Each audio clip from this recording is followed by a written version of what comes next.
दोस्तों, अगर आपको डेली के प्रतिदिन अगर वीडियो चाहिए करंट अफेयर की, तो आप हमसे जुड़ सकते हैं, क्योंकि यहाँ पर आपको हर दिन नया टॉपिक देखने को मिलेगा। इसके अलावा अगर जो करंट अफेयर की आपकी समस्या है वो कहीं ना हद तक ख़त्म हो जाएगी, तो आपको चैनल को सब्सक्राइब कर लेना है। और आपको दोस्तों, मेरा मानना है कि आपको एक एक डेढ़ डेढ़ घंटे तक करंट अफेयर पढ़ने की ज़रूरत नहीं है। आपको सिर्फ ये देखना है कि आज की जो जो दिनचर्या उसमें 5 से 7 जो टॉपिक हमें मिलते हैं जैसे करंट अफेयर के, आपको बस वो फैक्ट पढ़ना है। क्योंकि आपको कहीं भी आप पढ़ोगे तो आपको 1 से 1.5 घंटे की वीडियो देखने को मिलते प्रतिदिन, जो कि आप डेली उनको कर नहीं सकते। क्योंकि उसमें आपको 10 फैक्ट बता जाएंगे करंट अफेयर के, और बाकी क्या बता जाएगा, पूरा जीएस का बताया जाएगा। तो उसमें कोई मतलब इतना आप डीपली नहीं पढ़ सकते हैं। करंट अफेयर आप तैयारी कर रहे हैं तो आपको बस हमसे जुड़ जाना है। तो यहाँ पे सिर्फ आपको करंट अफेयर मिलेगा कि जैसे आज पूरी दिनचर्या में क्या हुआ है, बस उसी में से आपको करंट अफेयर देखने को मिलेगा। दोस्तों, भारतीय छात्रों ने एक्सेसवे ऐप के लिए global best M governance award 2025 में कांस्य पदक जीता है। कौन से ऐप के लिए? एक्सेसवे ऐप के लिए।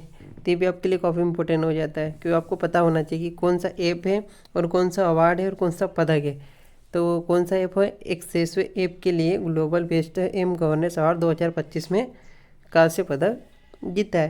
अगर हम बात करें कि ये कॉलेज कौन सा है, तो ये Maharaja Agrasen institute of technology नई दिल्ली। कहाँ का है? नई दिल्ली का। और इसके अलावा बात करें तो कितने 3 भारतीय कंप्यूटर साइंस के छात्रों ने 11 फरवरी 2025 को कहाँ पे? दुबई में global best M governance award 2025 में कांस्य पुरस्कार जीता है। तो आपको समझ आएगा दोस्तों। अगर आपसे पूछ ले कि कौन से ऐप के लिए मिला है इनको, तो एक्सेसवे ऐप के लिए। और कौन सा अवार्ड मिला है, तो global best M governance award 2025 मिला है। और कौन सा पदक मिला है, तो कांस्य पदक मिला है।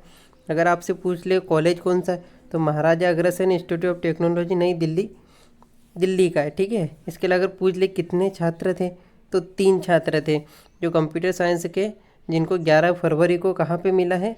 दुबई में। कहाँ पे? दुबई में। और कौन सा अवार्ड मिला है? Global best M governance award 2025 में कांस्य पुरस्कार इन्होंने जीता है। अगर इसके अलावा अगर हम इनके नाम की बात करें तो कौन थे 3 व्यक्ति? तो ये थे सागर तेवतिया, जो टीम का लीड कर रहे थे। क्या कर रहे थे? टीम की लीडिंग कर रहे थे। सो कौन? सागर तेवतिया। इसके अलावा अभिनव मिश्रा। कौन? अभिनव मिश्रा। और कौन थे? अनुष्का सिंह। कौन? अनुष्का सिंह। और ये 3 जने थे दोस्तों। इसके बाद हम देखें तो अंगदान जागरूकता के लिए बीसीसीआई और आईसीसी ने हाथ मिलाया। किसने हाथ मिलाया? बीसीसीआई और आईसीसी ने। किसके लिए? जागरूकता, अंगदान जागरूकता के लिए। तो अंतर्राष्ट्रीय क्रिकेट परिषद आईसीसी ने डोनेट ऑर्गन्स सेव लाइफ, यानी अंगदान करो जीवन बचाओ नामक एक पहल की घोषणा की। क्या की इन्होंने? बीसीसीआई और आईसीसी ने हाथ मिलाया। किसके लिए? अंगदान जागरूकता के लिए। और इन्होंने क्या है?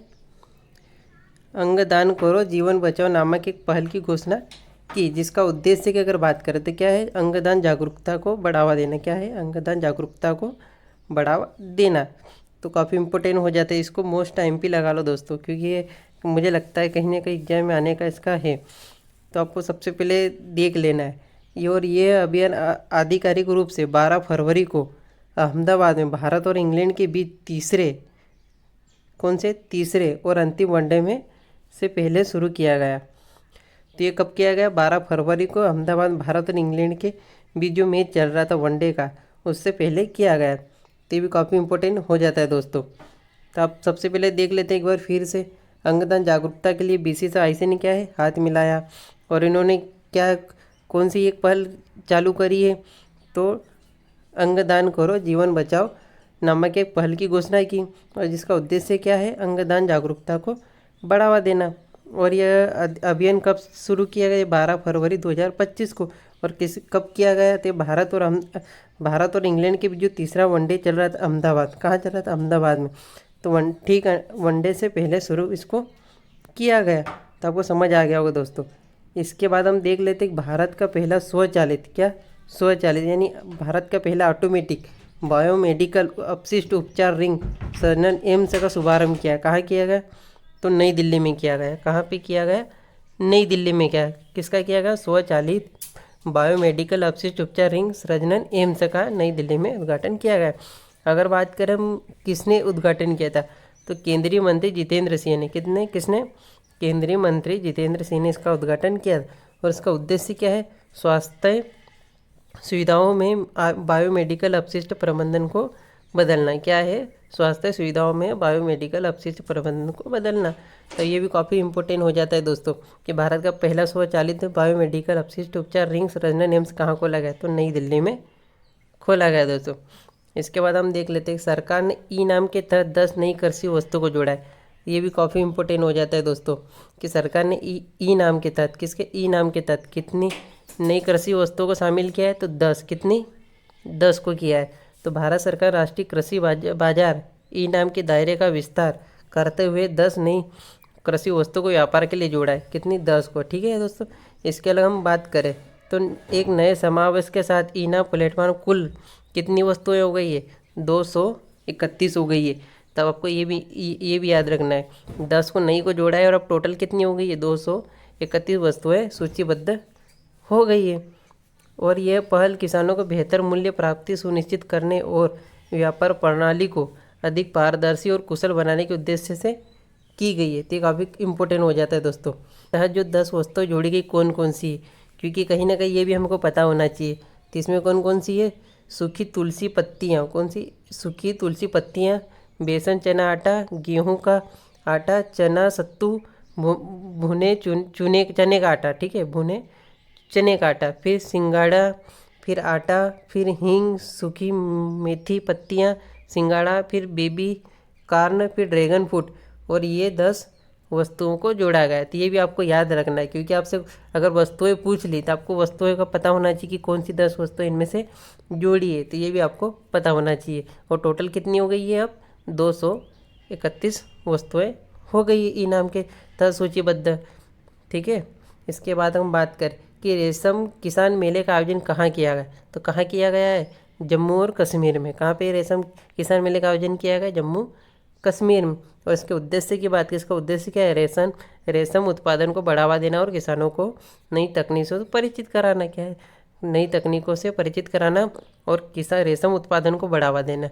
ठीक है दोस्तों, इसके अलावा अगर हम देखें बात करें, और अब हम एक नज़र देख लेते हैं जम्मू कश्मीर के बारे में।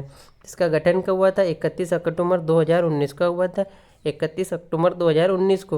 अगर हम राजधानी की बात करें तो सर्दियों में इसकी जो राजधानी रहती क्या रहती है, श्रीनगर। और गर्मियों में कौन सी रहती है, जम्मू कश्मीर। कौन सी, जम्मू कश्मीर। अगर हम और दोस्तों आप सोच रहे हैं 2 राजधानी क्यों रहती, दोस्तों कभी मौसम परिवर्तन के कारण जैसे सड़कें बंद हो जाती है तो क्या ट्रांसपोर्ट का जो कार्य चलता रहे, इसलिए 2 राजधानी हो मतलब बनाई जाती ताकि कुछ भी कार्य मतलब रोका नहीं सके। इसीलिए अगर भारत में अभी कितने राज्य हैं जिनकी 2-2 राजधानी है, तो 5 राज्य दोस्तों। ठीक है, वो मैं एक वीडियो में बता चुका हूँ, जो अगर आप मेरे डेली अगर आप मुझे फॉलो कर रहे हो तो आपको पता होगा। इसके अलावा अगर हम बात करें जम्मू कश्मीर मुख्यमंत्री की, तो वर्तमान मुख्यमंत्री कौन है अभी, उमर अब्दुल्ला। कौन है, उमर अब्दुल्ला। अगर भारत में फसल में प्रथम की बात करें कि जम्मू कश्मीर किस में प्रथम है, तो केसर और सेब में। किस में, केसर और सेब में भारत में प्रथम है कौन, जम्मू कश्मीर। इसके बारे में हम देख लेते हैं कि गुरु रविदास जयंती कब मनाई गई, तो ये 12 फरवरी 2025 को मनाई, यानी कल ही मनाई गई। कब मनाई गई, 12 फरवरी 2025 को। अगर हम बात करें गुरु रविदास का जन्म कब हुआ, तो इनका 1370 ईस्वी में उत्तर प्रदेश के सिर गोवर्धनपुर गाँव में हुआ था। कहाँ हुआ था, 1370 ईस्वी में उत्तर प्रदेश के सिर गोवर्धनपुर गाँव में हुआ था।